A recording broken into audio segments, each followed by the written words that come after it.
এক রাতের ব্যবধানে পুনর্ভবা নদী ভরে টয়টম্বুর। আসলে নদীতে পানি আসলে নদী ফিরে পায় তার যৌবন। অপরদিকে শঙ্কায় উদ্বিগ্ন উৎকণ্ঠায় কাঁদছে কৃষকের মন। সমস্যাটা এ এলাকার মানুষের জন্য নতুন কিছু নয়। প্রতি বছর আগাম বন্যা কিংবা এ ধরনের নদীতে আগাম বৃষ্টি বা পানি এলে এই সমস্যায় এই সমস্ত দুর্ভোগে মানুষকে পড়তে হয়। আসসালামু আলাইকুম। ওয়ালাইকুম সালাম। কেমন আছেন? আলহামদুলিল্লাহ ভালো আছি। কি নাম আপনার? আমার নাম মোহাম্মদ বাবুল আক্তার। আচ্ছা, আপনার এখানে আসলাম নদীর পাড়েই মূলত আপনার জমিটা। ধান সব দেখছি ডুবে গেছে। কতটুকু আবাদ করেছিলেন এখানে? আমার এখানে ছিল 4 বিঘা ব্যাগ ডুবে আলো ধান, ঘড়ি ঘন্টার মধ্যে ব্যাগ ডুবে আলো ধান। ঘড়ির ঘন্টার মধ্যে মানে কতক্ষণ আগে বৃষ্টি ছিল এখানে পানি ছিল? বৃষ্টি ধরে 1 ঘন্টা আগে পানি একটু কম ছিল, 1 ঘন্টা পর ব্যাগ ডুবে আলো। আল্লাহু আকবার। আচ্ছা, 4 বিঘা জমিতে তার মানে এখন এই যে ধানগুলো আপনি কেটে আসলে ঘরে উঠাচ্ছেন, এই তো এখনো তো পরিপক্ক হয় নাই ধান না কাটা তো সময়। এখনো কাটা শেষ হয়নি, আছে খানি কিছু। মনে করেন যে ব্যাগ যাই হয়ে গেলো, ব্যাগ খুঁচা খাইছে 12 শীতকাল হয়ে গেলো, ধান উঠাইতে পারি না। এটা তো লস, তাই না? লস, প্রচুর লস। এটা তো প্রতি বছরই এরকম হয়। প্রতি বছর এরকম হয়, মাঝে মধ্যে এমন করে আসে, কোনো বছর ফাঁকা থাকে না, তো এমন করে আসে হাচাম করে ডুবে যায়। এখন মাঠের চিত্রটা কি আমি যদি দেখানোর চেষ্টা মাঠের করি চিত্রটা যে ধরেন এই মাঠে আসলে টোটালে কতটুকু জমি হতে পারে এই মেলায় আবাদের যোগ্য? 2-3 হাজার বিঘা হবে মাঠে জমি ব্যাবাক। 2-3 হাজার বিঘা? মেলায় আসলে এক্সাক্ট তথ্যটা আমাদের কাছে নাই।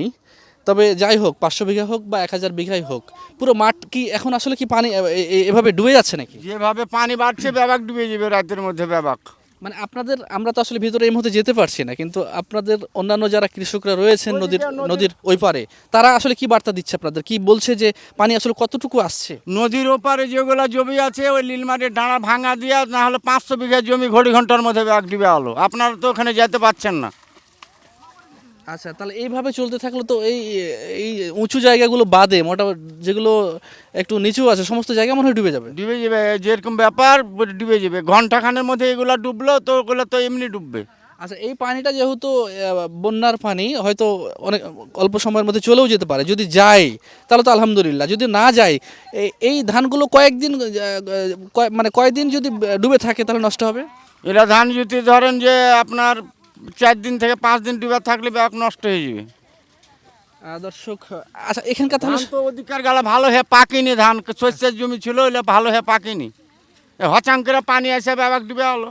আচ্ছা, তাহলে এই জায়গার মূল সমস্যাটা কি? এই যে নদীতে আমরা একটা ব্রিজের দাবি জানিয়ে আসছি অনেক দিন থেকে। মূল সমস্যা হলো নদীটা একবারে নিচা করতে হবে আর একটা ব্রিজ দিতে হবে। ব্রিজের কারণে ওই যে আর নিচা করে না, ওই জন্য বেশি দুর্ঘটনা। মানে এই নদীটা নাব্যতা হারিয়েছে, এটাকে খনন করা জরুরি। এটাকে খনন করলে দেখতে পাচ্ছেন এই নদীটা খনন করলে পানিগুলো হয়তো এখানে অনেকটা জমা হয়ে থাকার সুযোগ আছে।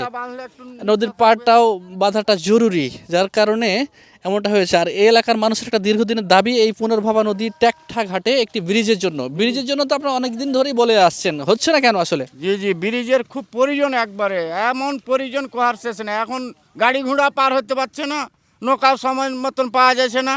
আচ্ছা, দিয়ে এখন সব তলিয়ে গেলো ধান টান, এখন সব কৃষক আমরা মরে শেষ। তাহলে এখন আপনাদের প্রধান দাবি কি? প্রধান দাবি হলো যে নদীটা একটু নিচা করতে হবে আর ব্রিজটা জরুরি দরকার, ব্রিজটা দেওয়া।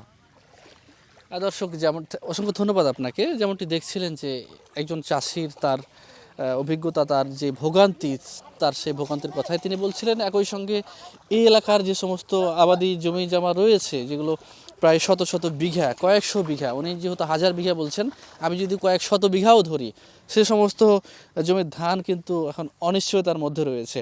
এমত অবস্থায় এই এলাকার মানুষের একটাই দাবি, প্রাণের দাবি, এই পুনর্ভবা নদী খনন করা হোক। একই সঙ্গে নদীর পাড়ে যে সমস্ত জায়গায়, বিশেষ করে এই পুনর্ভবা নদীর ট্যাকঠা ঘাটে একটি ব্রিজ নির্মাণ করা হোক, এমনটাই আসলে এই চাষিরা জানাচ্ছিলেন।